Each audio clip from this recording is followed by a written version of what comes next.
அண்மை செய்தியை பார்த்துக் கொண்டிருக்கிறோம். சென்னை நுங்கம்பாக்கம் உதவி ஆணையர் அலுவலகத்தில் வைத்து நடிகர் ஸ்ரீகாந்திடம் துணை ஆணையர் ஜெயச்சந்திரன் விசாரணையினை நடத்தி வருகிறார்.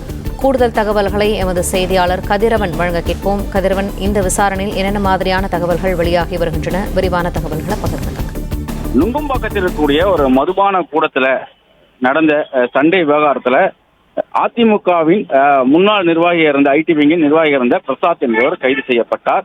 அவரை காவலில் எடுத்தும் நுங்கம்பாக்கம் போலீசார் விசாரணை மேற்கொண்டார்கள். அந்த விசாரணையின் போது போதைப்பொருள் தடுப்பு நுண்ணறிவு போலீசார் பிரசாத்திடம் அவர் போதைப்பொருள் விற்பனை செய்தாரா என்ற கோணத்தில் விசாரணை நடத்திய போது பல்வேறு தகவல்கள் கிடைக்கப்பட்டிருக்கிறது. அதில் தான் 2023ஆம் ஆண்டிலிருந்து பிரதீப் என்ற நபரிடமிருந்து கொக்கைன் போன்ற போதைப் பொருட்களை வாங்கி பார்ட்டிகளுக்கு பயன்படுத்தியதாக அவர் வாக்குமூலம் கொடுத்தார்.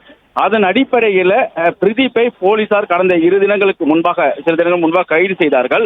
பிரதீப்பிடம் பல்வேறு தகவல்களை போலீசார் வாக்குமூலமாக பெற்று அதன் அடிப்படையில் தான் தற்போதைய நடிகர் ஸ்ரீகாந்திடம் விசாரணையை தீவிரப்படுத்தியிருக்கிறார்கள். மற்றொரு நடிகராக இருக்கக்கூடிய ஸ்ரீ கிருஷ்ணாவுக்கும் இதில் போதைப்பொருள் பயன்படுத்தினார் என்று பிரதீப் கொடுத்த வாக்குமூலத்தின் அடிப்படையில் அவரிடமும் விசாரணை நடத்த திட்டமிட்டிருக்கிறார்கள்.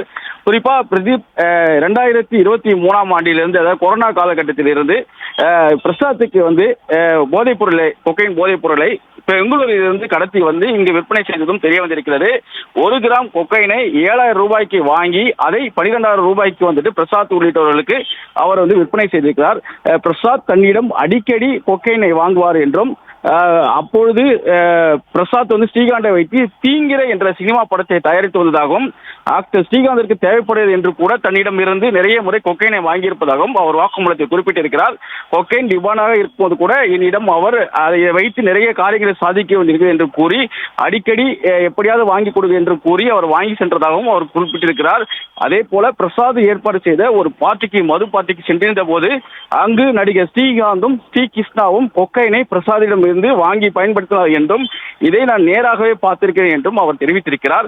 பிரசாத் என்னிடமிருந்து கொக்கைனை வாங்குவது போல என்னுடைய நண்பர்களான லிங்கேஸ்வரன், யோகராஜ், யூசுப், கெவின் பலர் வாங்கி பயன்படுத்தியதாகவும் அவர் வாக்குமூலத்தில் தெரிவித்திருக்கிறார்.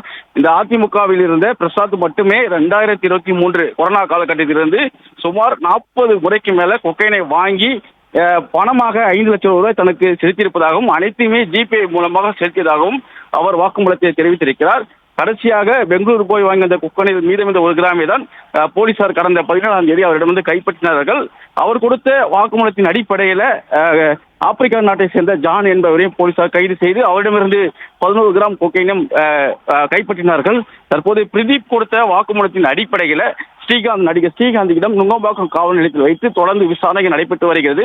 அவரிடமிருந்து கொக்கைன் போதைப் பொருள் கைப்பற்றப்படவில்லை என்றாலும் அவரை அரசு மருத்துவமனைக்கு அழைத்து சென்று ரத்த மாதிரிகள் எடுக்கப்பட்டு அவர் கொக்கைன் போதைப் பொருள் பயன்படுத்தியை உறுதி செய்வதற்கான நடவடிக்கைகளை போலீசார் ஈடுபட்டிருக்கிறார்கள். அதே போல நடிகர் கிருஷ்ணாவிடமும் விசாரணை நடத்தப்பட இருக்கிறது.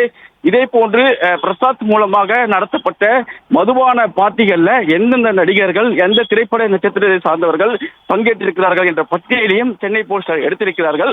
அவர்களிடமும் விசாரணை நடத்த திட்டமிட்டிருக்கிறார்கள். நன்றி கதிரவன், விரிவான தகவல்களுக்கு.